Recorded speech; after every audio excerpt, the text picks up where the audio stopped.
Hi, my name is Vicky. And my name's Kelly. And we have MS. So, what is multiple sclerosis? No idea what the symptoms would be, to be honest. Not a clue. Maybe it's something we need to research.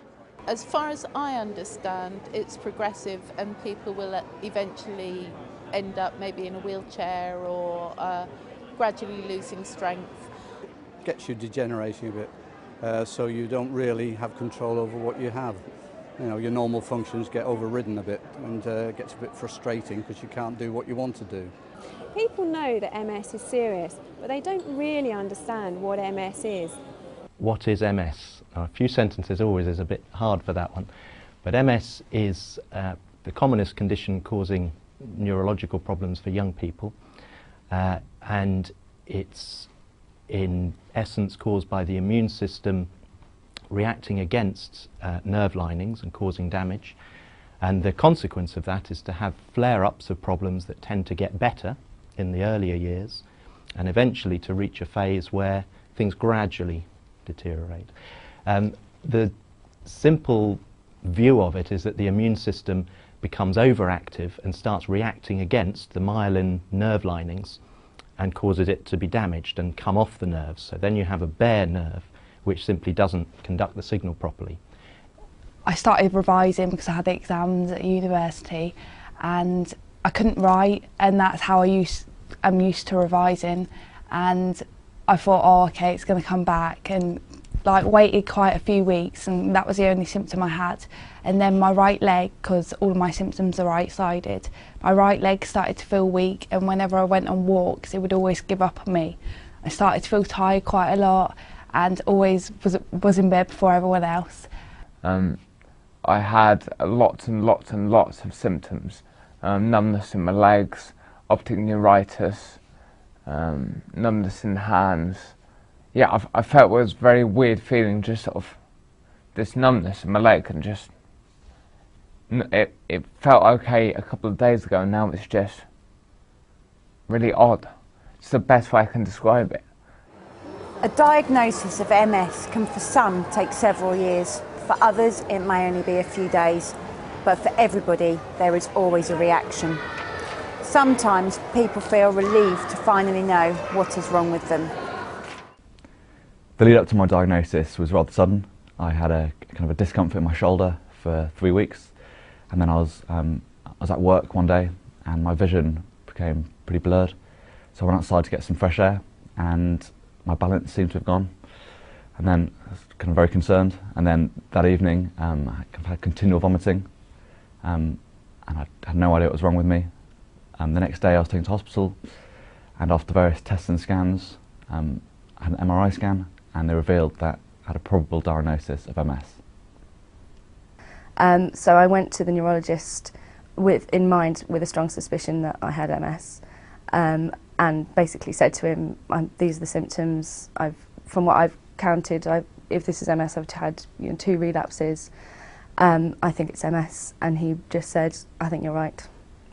He started talking about your immune system, and then he carried on waffling a bit more, and then he said multiple sclerosis, and then after that I didn't hear what he said at all, and it was just like, oh my god, I've got MS. What is MS? Oh my god, I'm going to be in a wheelchair.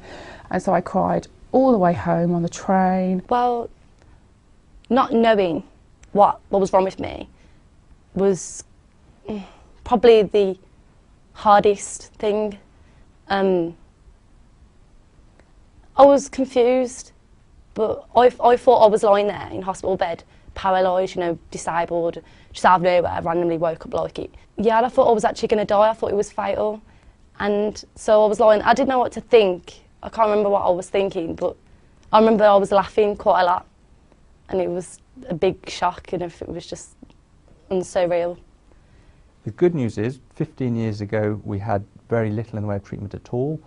We now probably have 4 or 5 licensed therapies which are quite effective at reducing the number of relapses people have over a period of time, and I suspect in the next 4 or 5 years we're going to have even more effective therapies with fewer side effects that are easier to take, that are not injections, that are tablets.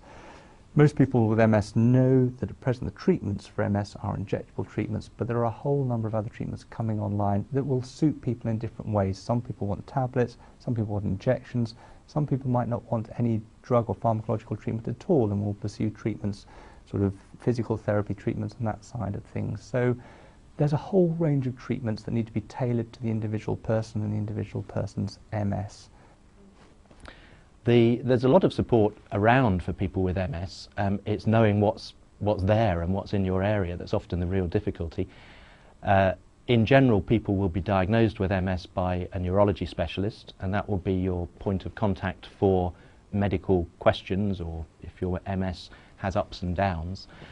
Because we're often busy, then there's a network of MS specialist nurses who are experts in MS, and for most people would be the easiest way to get advice from the MS service. What we can do for patients that are newly diagnosed, we will see them soon after that diagnosis. Some specialist nurses will be in clinic when they're given the diagnosis, but others will have their own clinic time. And we'll see them. We have a longer appointment with them, which is much nicer because it's more relaxed. They can come with their own set of questions. We'll talk through the impact of the diagnosis, go through perhaps some diagrams, what it is, the different types of MS. Then really we're just guided by the person, by the questions that they have. Following that first appointment, they'll possibly be offered follow-up appointments, and during those appointments we'll look at managing their symptoms, managing the unpredictability of the condition really. Here are some tips from the physiotherapist which may help you if you have MS. The most important thing to remember is that if you don't use it, you will lose it. It's important to exercise regularly and moderately to keep your muscles strong and to make sure that you keep your body fit. When you're exercising, it's important to listen to your body, and your body will tell you when you've done too much. Then you can stop and have a rest and perhaps return to your exercise or activity at a later date or a later time. If you have a relapse, you have to take it easy for a little while, but then get back to your exercises again. But remember that you can't perhaps go back to the level of exercising that you were doing beforehand. You need to moderate your exercises, and if you need advice about what you should or shouldn't do, you should consult a physiotherapist. There are lots of different exercises that people with MS can do that can be beneficial to them to help keep muscles strong and joints supple. Anything that you enjoy doing will make you feel better. Exercises such as Pilates and yoga have been shown to help people with MS, and even the Wii Fit with all its different games is something that a lot of people enjoy to do with their friends and family as well as by themselves. Someone I work with has got MS. In our office they react quite well, and she's been there a couple of years, so we've got used to having her around and helping her and getting her to doctors and things like that. Although MS changes people's lives, it shouldn't stop them. You may have this condition, but it doesn't have you. Dreams can still be fulfilled and goals accomplished. You may just have to take a different route to get there. And it's took me a year to get used to that, bit with the diagnosis and trying treatments. But the positive thing I have managed to do is go to the V Festival in summer this year and go camping for a couple of days and get in amongst it. I wasn't going to let that stop me, and I took my Rebiff with me and kept it cold in the cooler box with the food and beer. I think because I wasn't allowed to carry on university last year, I actually done my exams in August and passed all of them without being at university for a year. So that's probably my biggest achievement in MS as well. One thing that I can almost 100% guarantee, short of a plane crash or getting run over by a bus, is I'm getting married in March. So in 6 weeks' time, I'll be walking down the aisle with my fiancée, and it's all going really well. And I bought my groom's suit the other week, and I look really, really sharp. In terms of learning about MS, of course, you go to an appointment, ask what you want to ask, and the moment you get home, you think of another 100 questions. So the internet then provides a lot more information. But like anything else on the internet, it's not a regulated system. You can find out all sorts that might be helpful or not. Shift MS, www.shift.ms, is a site set up in the last year or two which tries to tackle this problem, and I would recommend that highly to people who want to find out more about MS or make contact with others in the same situation.